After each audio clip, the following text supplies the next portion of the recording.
Hello everybody and welcome.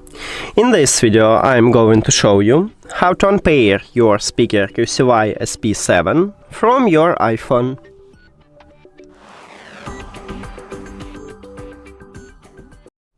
You have to start by open settings and then go to the Bluetooth.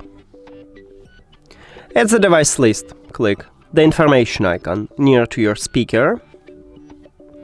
And at the last line we have Forget this device button. You need to tap at this button.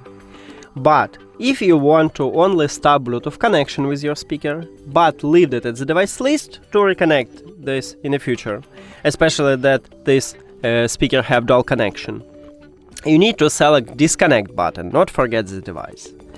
But let's totally remove it from the phone, so forget this device and forget device.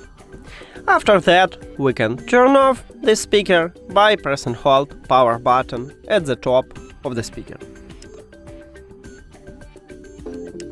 And we did it! Thank you for watching this video. If you found it helpful, please consider subscribing to channel and leave the like on the video. See you later!